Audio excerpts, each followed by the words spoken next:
Bonjour à tous et bienvenue pour ce nouveau test. Aujourd'hui, on va parler d'un casque très cher, d'un casque très premium et surtout très français. On va parler du Focal Céleste qui vient donc se mettre en place face au Focal Elegia qui aujourd'hui est vendu environ 500 € et qui est un peu en dessous du Focal Radiance. Alors je le connaissais pas le Radiance, je viens juste de le voir. Ce qui fait que normalement c'est un petit peu une amélioration du Focal Elegia qui donc à peu près les mêmes particularités, le même driver, etc. Mais surtout en fait qui vient un peu modifier la scène sonore, enfin la signature sonore avec un petit peu plus de basse. Et le tout pour 1000 €. Donc un casque très cher, un casque qui va aller chercher vraiment l'audiophile. C'est le côté classique de chez Focal. Il y en a un peu pour des prix aux alentours de ce prix-là justement. Et donc c'est un casque qui est donc en plus de ça isolé. Donc ça peut être bien pour sortir dans la rue. De toute façon tout le monde s'en fout, personne ne reconnaît un Focal ou le prix que ça vaut. Et donc bien évidemment ici c'est pas Bluetooth, hein, c'est avec un câble d'ailleurs assez épais, on en parlera après.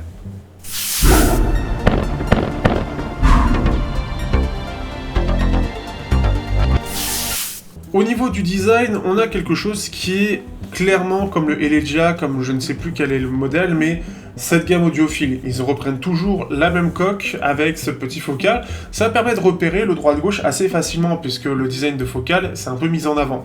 D'ailleurs ici, c'est assez intéressant parce que pour faire passer un petit peu d'air, pour que en gros, il n'y ait pas trop de reverb au dos du driver, eh bien, on a la petite respiration, une petite grille en fait qui va faire passer un petit peu de son.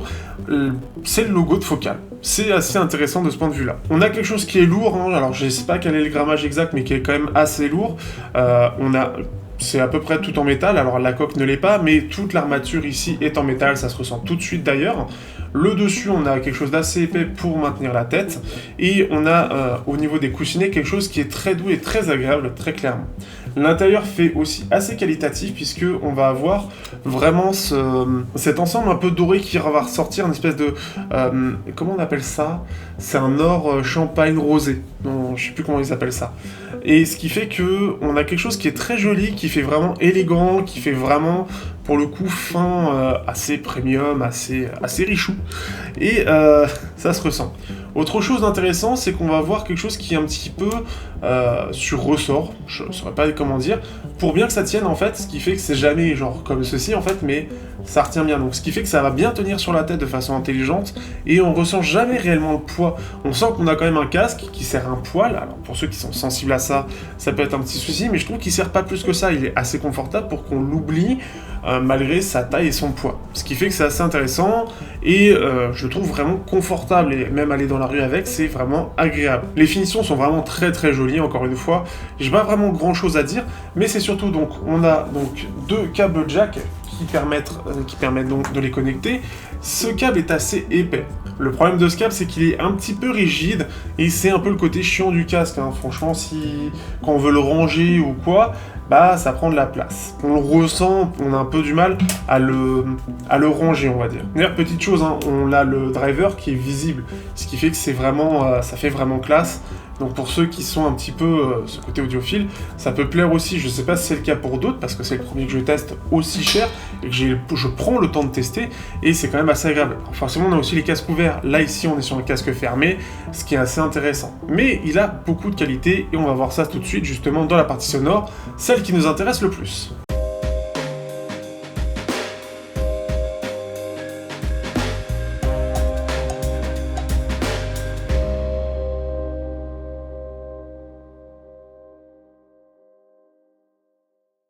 Au niveau de la qualité sonore, ce Focal, ce Célesté, a vraiment quelque chose de particulier en termes de son. Il faut vraiment aimer le rendu, et c'est un rendu tout en finesse. Au niveau de la courbe sonore, on peut voir surtout une basse relevée et le reste plutôt neutre. C'est une basse relevée qu'on n'avait pas sur le Elegia et qui, quand je l'avais écouté lors du salon du vidéo show, vous savez, quand on avait encore des événements, on ne devait pas mettre de masque et qu'il y avait plein de monde et qu'on s'en foutait. Eh bien, j'étais allé à ce moment-là, c'était d'ailleurs un super salon, on peut tester vraiment plein de choses. Le jour où ça se refera, bien évidemment, j'irai de nouveau. Mais ce qui fait que ce Elegia, ça est vraiment très métallique. Vraiment, c'est quelque chose qui m'avait vraiment marqué, c'est que ça sonnait vraiment très très métallique. Ici, on n'est clairement pas du tout dans un côté métallique, mais on est sur un son qui est tout en finesse. pour ceux qui sont amateurs de basse, malgré que la cour mette un peu en avant les basses, elle reste clairement très discrète. On est quand même sur un rendu qui est très très neutre, et qui va vraiment jouer sur quelque chose de très élégant, qui va être vraiment fait pour du classique, qui va vraiment être fait pour des styles assez légers, mais qui peut permettre de s'amuser quand même sur d'autres styles étonnamment. Mais ce n'est pas comment dire, on va pas aller chercher sur le côté beaucoup de basse, c'est vraiment tout en détail, tout en finesse. Encore une fois, même sur du métal, ça arrive à rester assez fin, assez doux entre guillemets, sans jamais être agressif et sans jamais être non plus hyper... Il n'y a pas trop d'expression entre guillemets. Là on va vraiment s'amuser, c'est surtout sur du classique. On va voir quelque chose qui va être hyper détaillé, hyper fin, qui va aller très haut dans les aigus, très loin en tout cas, et ce qui fait que on a vraiment un plaisir à écouter ça, on se laisse emporter tout simplement.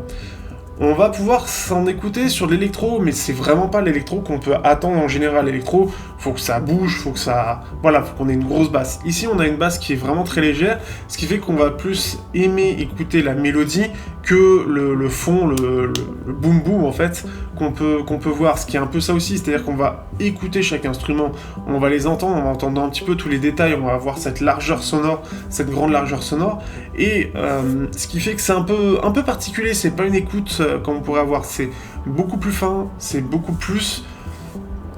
C'est un peu dit comme ça, un peu audiophile on va dire, mais c'est un peu plus comme un casque ouvert où la basse va s'exprimer de façon très linéaire, très bas, très... Je suis là, mais je suis pas là pour trop m'exprimer, je suis là juste... voilà, j'existe. Et c'est vraiment ça, c'est très particulier, c'est... Poum, poum.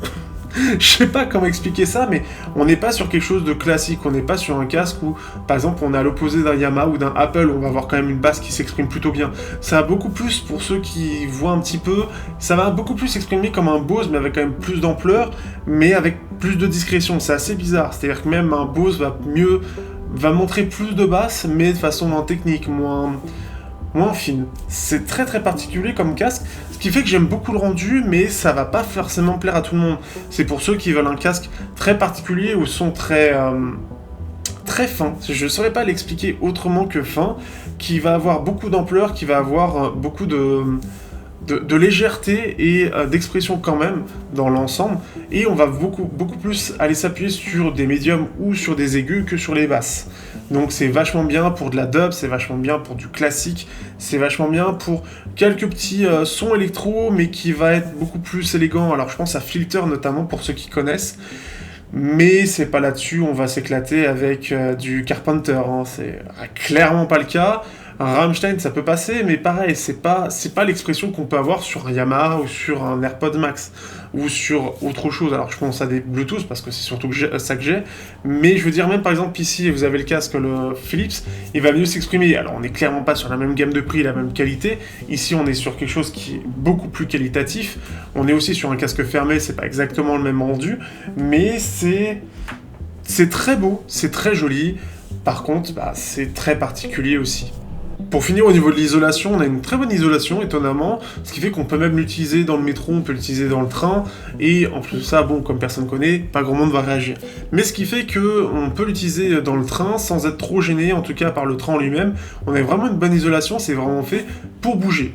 Par contre, au niveau de l'alimentation, j'ai beaucoup utilisé mon Sonic UP4, qui permet quand même globalement d'alimenter pas mal de choses. Il va quand même un peu les bouffer, hein. C'est-à-dire qu'il nécessite quand même un peu d'alimentation pour avoir un peu de volume. Donc surtout, si vous avez juste un téléphone, ce sera pas forcément suffisant. Après, il se drive assez facilement dans l'ensemble, je veux dire, il n'y a pas besoin d'une grosse source, il faut juste qu'elle puisse être alimentée des grosses choses. Donc vous pouvez même l'alimenter facilement, par exemple, avec ce petit X-Duo X2S, qui est donc tout petit, qui vaut 50 balles, qui n'a pas une grosse source en soi, qui n'a pas une grosse, une grosse amplification.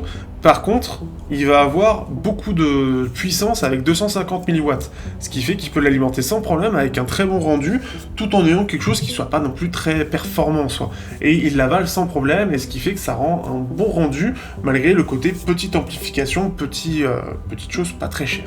Je vais pas faire de comparaison ici parce que ce serait un peu particulier, ça n'a pas du tout le même son que les autres, mais globalement, hein, c'est vraiment plus fin que ce que j'ai entendu jusqu'à maintenant. C'est vachement plus élégant, mais c'est vachement plus, comment dire, premium que d'autres, et c'est pas fait pour tout le monde. C'est clairement pas fait pour le grand public. C'est pour des gens qui sont déjà avertis, et on va en parler en conclusion. Et ce qui fait que la comparaison avec un Yamaha ne peut pas être faite. Tout simplement, c'est deux opposés.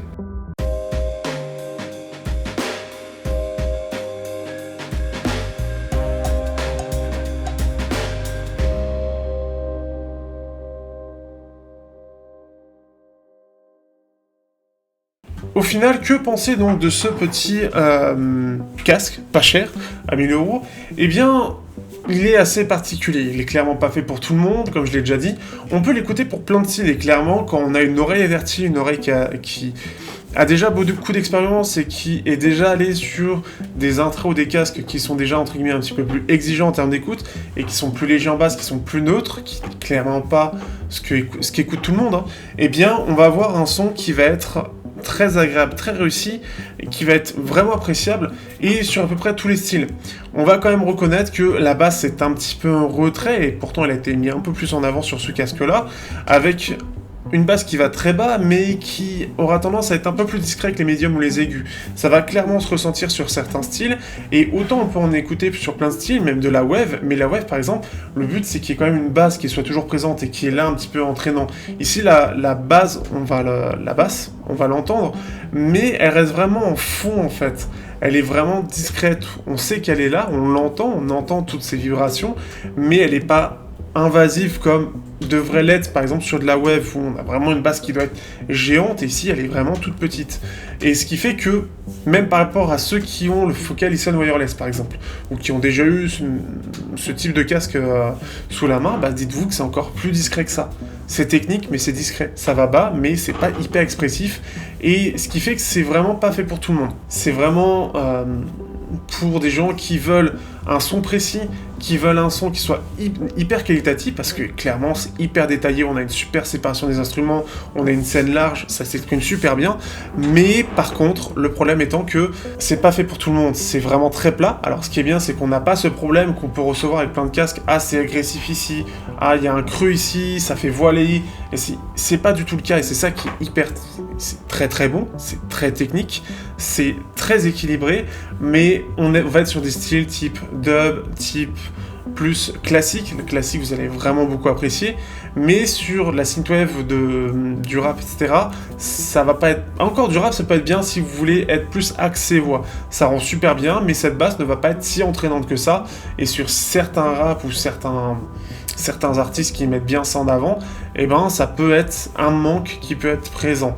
comme la synthwave, comme la wave, ça peut être vraiment quelque chose qui peut manquer à certains. Donc pour ceux qui sont vraiment amateurs de basse, oubliez, pour ceux qui veulent un peu de basse en avant, c'est pas sûr que ça vous plaise. C'est un rendu qui est très bon, mais qu'il faut apprécier. C'est pour ça que je vous invite clairement à l'utiliser en magasin si possible, à le tester, pour vous faire votre propre idée, ou si vous avez la possibilité, via les forums ou quoi, de le tester chez quelqu'un. Ça vous permettra de vous faire une idée, de savoir si ça va vous plaire, parce que ce sera clairement pas pour tout le monde. Et c'est là-dessus qu'on va se laisser. Moi, en tout cas, j'ai eu la chance, et merci Guillaume au passage, de pouvoir le tester, à voir s'il y aura besoin derrière de le rendre, mais ce qui fait que, autant il avait peur que ça ne me plaise pas, parce que j'aime quand même les basses, autant c'est aussi une histoire de rendu. Et le rendu est vraiment excellent, ce qui peut faire que ça peut vous plaire, mais je vous conseille réellement de le tester avant. Et pour ceux qui veulent voir ce que c'est qu'un casque qui va être hyper neutre et qui va peut-être délaisser un poil les basses, eh bien je vous conseille très clairement de tester ça au moins une fois dans votre vie. Il y a aussi plus cher, mais ce qui fait que c'est vraiment un casque qui est fait pour certaines personnes, qui n'est pas fait du tout pour le grand public, qui est fait pour des personnes qui aiment la musique, et qui veulent découvrir plus, qui veulent quelque chose de plus technique, qui veulent quelque chose de plus neutre. Et pour le grand public qui a l'habitude des AirPods, des AirPods Max, des Yamaha, des Bose, etc., ce sera autre chose. Peut-être ceux qui aiment bien Bose en termes de casque Bluetooth, ça peut peut-être vous intéresser. Sur ce, je vous dis à bientôt pour un prochain test sur Technoid.